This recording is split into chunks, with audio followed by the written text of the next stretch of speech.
That indescribable feeling we get when the lights begin to dim. And we go somewhere we've never been before.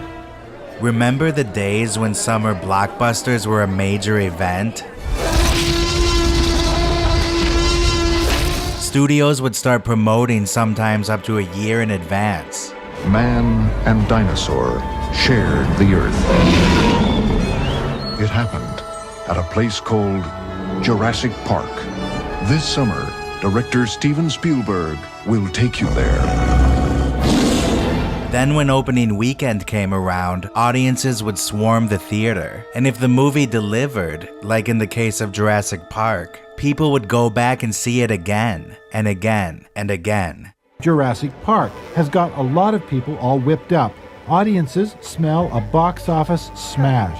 Then after a long theatrical run, there would be anticipation for the home video release, which could take a while. Jurassic Park didn't hit store shelves until October 1994, almost a year and a half after its theatrical run. Be the first to get your copy of Steven Spielberg's Jurassic Park, now on video cassette. Then it would be rinse and repeat with the sequel, The Lost World, which broke box office records Memorial Day weekend in 1997. Those days are over. New movie blockbusters are grossing significantly less money than they used to, signaling a seismic shift in the entertainment industry with profound implications for movie theaters and Hollywood. Oh my God. This decline is fueled by several factors, including the rise of streaming services, changing consumer habits post-pandemic, and increased competition from other forms of digital entertainment. It takes a lot to pull people from watching Acolyte and Baby Reindeer in the comforts of their own living rooms. Don't you dare! According to The Hollywood Reporter, domestic box office is down a whopping 24% since last year, and down 42% from 5 years ago. What?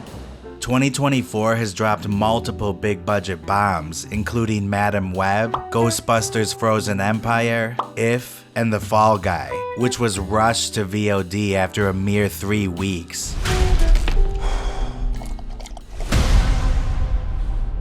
One could argue that most new movies are simply just bad, but that doesn't explain Furiosa, which debuted well below expectations after years of build-up, despite glowing reviews and a huge marketing push.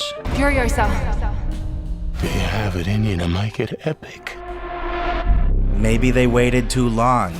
It has been 9 years since Mad Max Fury Road first stormed into theaters. Or maybe it needed bigger stars. Charlize Theron was popular in the original and is synonymous with the character. Or maybe audiences are getting tired of sequels and prequels. I remember something like that. But that's not the answer either, because Dune Part 2 is the biggest movie of the year.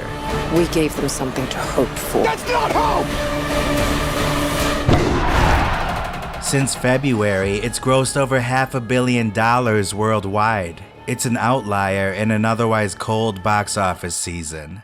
At the Canadian Screen Awards, director Denis Villeneuve commented on Dune's success. I was lucky that part 2 did reach the audience. I wish it will happen more often. Honestly, I'm disappointed to still be number 1. I hope soon that there will be other successes at the box office. I hope sooner than later that this summer box office will be much better. Hollywood faces a slew of challenges moving forward. Casual moviegoers just aren't making the effort. They would prefer to watch movies like Fall Guy at home, where they can spend less money and turn it off if it sucks. No offense. I mean, some taken. How do you get those viewers back in theaters? It's certainly gonna take more than Nicole Kidman. Dazzling images on a huge silver screen. Sound that I can feel. Somehow, heartbreak feels good in a place like this. We make movies better. I'm not gonna lie, those recliners are pretty comfortable, but you need more than that and a big screen to get people into the theater. Perhaps more 3D and 4DX? Or why not revive Odorama? Or bring back MoviePass? Oh wait, they did. And what's going on with MoviePass? They're back! Oh. It turns out, which is kind of a strange thing because this is sort of a Walking Dead phenomenon, or let's call it a reboot to be generous. Will consumers come out and do this again? Well, it's a different landscape out there. As for a movie's profitability, budgets for Hollywood tentpoles have become extremely bloated, so the threshold to turn a profit has become very high. Dune Part 2 may be a success, but it wasn't in the green until it crossed the $500 million mark. That's insane.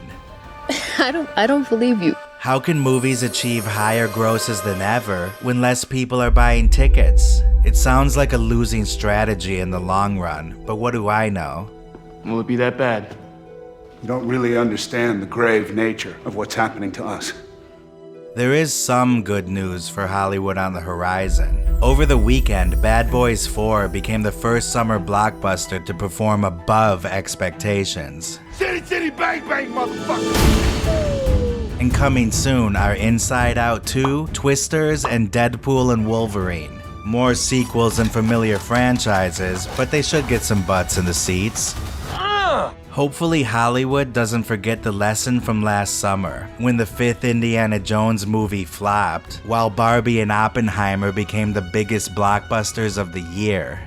Barbenheimer Mania is here. Double feature Barbenheimer. We're doing the double header, so we're doing Oppenheimer and Barbie today. And it's not just fans. The casts and crews of the two movies are on board with the Barbenheimer Mania. Both Greta Gerwig and Margot Robbie showing off their tickets for Nolan's film. While Oppenheimer star Cillian Murphy is ready for Barbie Land. I'll be going to see Barbie 100%. I can't wait to see it. Yeah, you spend the whole day in the cinema. What's better than that? Following in the footsteps of movies like Jurassic Park, it showed that a little originality, along with a brilliant marketing campaign, can go a long way. We're gonna make a fortune with this place. And in the prehistoric era of 1993, that was the law of the land. What does it take to get you to go to the movie theater? Let us know in the comments. Thanks for watching. If you enjoyed this video, please like and subscribe, and I'll see you on the next one.